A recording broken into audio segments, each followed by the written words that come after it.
नमस्कार दोस्तों, आज है करवा चौथ। क्या माना जाता है आज के दिन क्या करेंगे तो क्या हो जाएगा? व्रत करेंगे तो पति जिंदा रह जाएंगे। व्रत करेंगे तो पति की उम्र बहुत लंबी हो जाएगी। सती सावित्री की वजह से ये मनाया गया था। ऐसे ही कुछ था ना, सती सावित्री ने, कहानी नहीं पता आप लोगों को? सावित्री एक लेडी थी जिनके पति की डेथ हो रही थी। तो यमराज जब उनके पति को लेने आए तो उन्होंने उनके साथ बहस करके उनको फंसा लिया, उनको खुश कर लिया और फिर वरदान मांगा।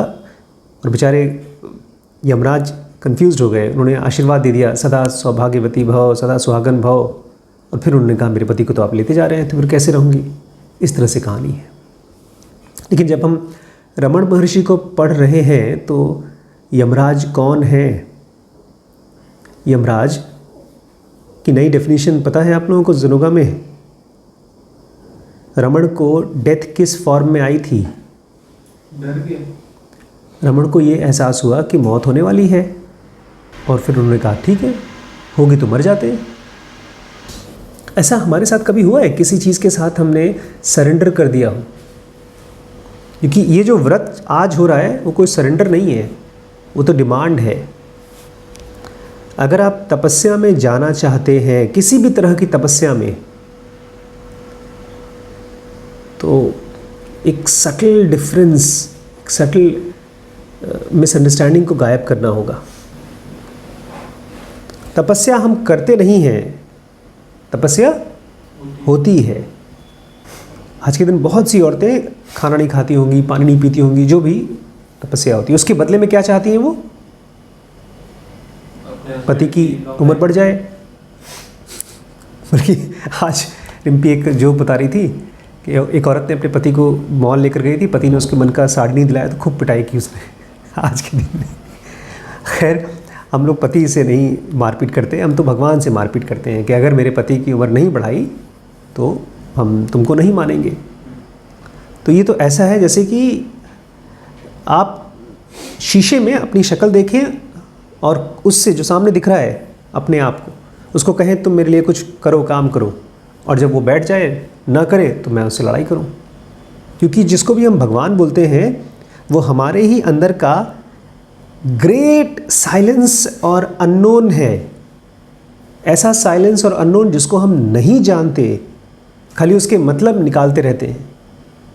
यही मतलब है जब भी कहीं भूत प्रेत की बातें होती हैं। जब भी आपको कोई कहता है ना कि भूत प्रेत की बातें मत करो तो भूत आ जाता है, वो क्यों आ जाता है? क्योंकि आसपास में जो भी वाइब्रेशंस हैं, जब आपके मन में वो वाइब्रेशंस चलती हैं तो वो कनेक्ट हो जाती हैं, फिर आप डरना शुरू कर देते हैं।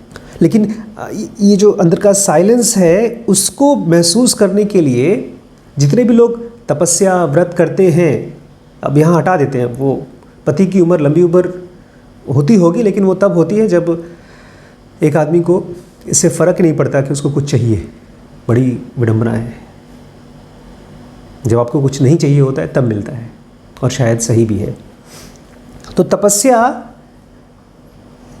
का सटल डिफरेंस पहचानिए, क्योंकि रमण ने तपस्या की है। रमण ने कौन सी तपस्या की? साइलेंस की तपस्या की। देखिए, बहुत जगहों पर माना गया है सोना और मेडिटेशन एक जैसा है।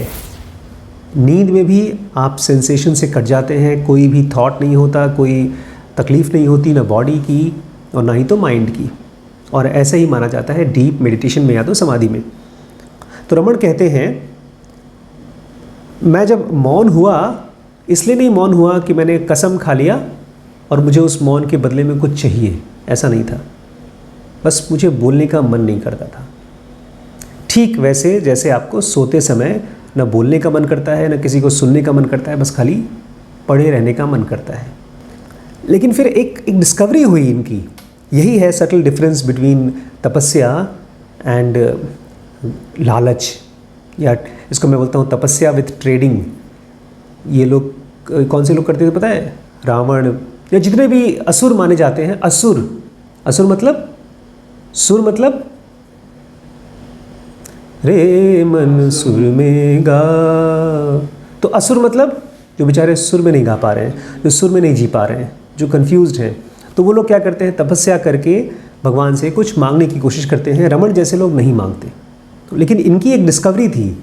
रमन कहते हैं जब मैंने लोगों को देखा ना कि लोग चुप रहते हैं, तो मुझे लगा यार ये बहुत अच्छी चीज़ है, ये तो बहुत आसान तरीका है। जैसे आप मुझे बोलते हैं सर मैं जब कोड लिखता हूँ तो 20-20, 25-25, 50-50 लाइन के कोड हो जाते हैं, और तब तक से मेरा कोई सीनियर खाली 3 सेंटेंस में वही कोड लिख देता है, तो एक शॉर्टकट मिल गया आपको। तो रमन कहते हैं मेरी मौन या मेरा साइलेंस कोई एफर्ट नहीं था कुछ करके पाने के लिए, वो तो मेरी डिस्कवरी थी प्रॉब्लम से बचे रहने के लिए। एक तरह से नॉर्मल आदमी सीढ़ी पर चढ़ के कहीं पहुंचने की कोशिश करता है, और रमन को लिफ्ट मिल गई अपने आप। ये सटल डिफरेंस पकड़ पाए आप? जितनी भी तपस्या है उसको करिएगा मत, उसको क्या करिएगा? एक्सपेरिमेंट करिएगा। एक्सपेरिमेंट में क्या खास चीज होती है? कोई रिजल्ट नहीं चाहते आप। और करने में क्या होता है?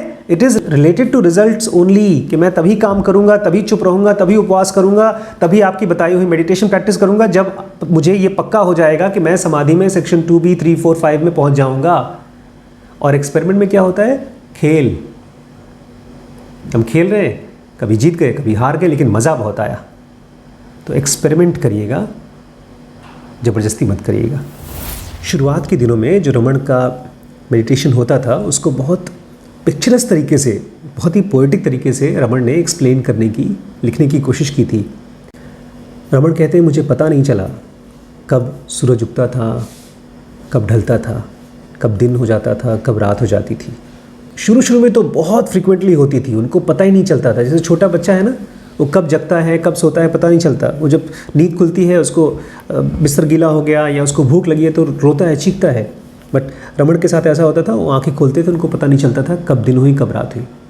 लेकिन बाद में कई सालों बाद बोलते थे, जब उनके आसपास में लोग चैंटिंग करते थे, वेदों की चैंट चलती थी या कोई और स्पिरिचुअल बुक की चैंट चलती थी, तो रमन कहते थे जब मैंने सुनना शुरू किया और उसके बाद जब मेरी आँख खुली तो ख़त्म, टाइम का पता ही नहीं चलता था।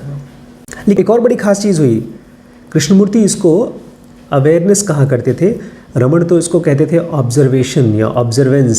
समाधि में जाते थे वो बार बार, और लोगों को लगता था कि अब रमन गए अंदर, अब उनको कुछ भी होश नहीं है। लेकिन रमन जब बाद में बात करते थे तो उस समय, जिस समय वो गहरी समाधि में थे, वहाँ जो कुछ भी हो रहा था वो बता दिया करते थे कि ये हो रहा था, ऐसे हो रहा था। कृष्णमूर्ति भी ऐसे बताया करते थे, छोटी छोटी चीज़ें, कहीं चींटी है, कहीं पेड़ पे कोई चिड़िया है, जो नॉर्मली हम लोगों को नहीं दिखेगा, क्योंकि हमारा माइंड जिस समय हम कॉन्शियस होते हैं तो केवल किसी इंसान पर, किसी बातचीत पर, किसी थॉट पर फोकस्ड होता है। लेकिन जब कृष्णमूर्ति या रमन अंदर जाते थे अपने सेल्फ में, तो वो अवेयर रहते थे आसपास की चीज़ों के बारे में। लोगों को नहीं लगता था, लोगों को लगता था कि ये पूरी तरह से बेहोश है, लेकिन बेहोशी लगती है समाधि जैसी, लेकिन समाधि बेहोशी होती नहीं है बिल्कुल भी। रमन कहते हैं कंप्लीट एब्जॉर्प्शन, जब पूरी तरह से एक आदमी अपने सोल के साथ मर्ज हो जाता है तो उसको कहा जाता है निर्विकल्प समाधि। इसके अलावा दूसरी समाधि कौन सी होती है? अगर एक निर्विकल्प होती है तो दूसरी कौन सी होगी? सविकल्प। विकल्प मतलब ऑप्शन, पॉसिबिलिटीज़। लेकिन समाधि में अगर कोई पॉसिबिलिटी है तो ख़तरनाक है। जैसे अगर आपको कोई बीमारी का वैक्सीन नहीं लगा तो आप, एक विकल्प है आपके पास बीमार होने के लिए। रमन कहते हैं जिस समय निर्विकल्प समाधि में कोई जाता है तो वो ऐसा है जैसे कि बाल्टी में पानी है और वो कुएं में पानी के अंदर डूब गया है। तो बाल्टी का पानी और कुएं का पानी दोनों एक दूसरे के साथ मर्ज हो चुका है, लेकिन अभी भी बाल्टी और रस्सी से बाहर आने का पॉसिबिलिटी, विकल्प है। इसीलिए ये निर्विकल्प समाधि नहीं है, ये सविकल्प समाधि है। बहुत ही खूबसूरत तरीके से बताया गया। इसको हमने पहले जब दूसरे मास्टर्स के साथ पढ़ा है तो एकदम अलग तरीके से पढ़ा था कि जब माइंड विटनेस में होता है और प्योर कॉन्शियसनेस में होता है तो कैसा होता है। बट ये चीज़ें कोई विचार करने की चीज़ है, ये कोई सोचने की चीज़ है। आपके सामने अगर खाना रखा होगा तो आप उसको खाएंगे कि उसके ऊपर कविता लिखेंगे? तब तक सड़ जाएगा, वो बासी हो जाएगा। थॉट्स हर चीज़ को बासी कर देता है। कैसे? बार बार दे देते। थॉट्स एक खास इल्यूजन क्रिएट करता है। थॉट्स हमको बताता है तुम जान गए, तुम्हें सविकल्प पता चल गया और निर्विकल्प पता चल गया, अब तुम ज्ञानी हो चुके हो। ऐसे शब्दों का जाल क्रिएट होता है। इसलिए कैसे आप शुरू करें, इस प्रैक्टिस को कैसे शुरू करें? Discover silence. साइलेंस को एंजॉय करिए। हमारे माइंड को पता नहीं है साइलेंस अच्छी चीज़ है, खूबसूरत चीज़ है। जैसे हमारे पेट को पता नहीं है कि कम खाना एक अच्छी स्टेट है, और आजकल हमारे पैरों को पता नहीं है कि चलना एक अच्छी स्टेट है। तो enjoy these practices, let's not call them as practices. इसलिए कृष्णमूर्ति को पसंद नहीं था ये वर्ड प्रैक्टिस। वो कहते थे प्रैक्टिस करके क्या चाहते हो, क्या पाओगे? Just go with it. जैसे सोने के लिए जाते हैं ऐसे ही एंजॉय करिए साइलेंस को। ठीक है।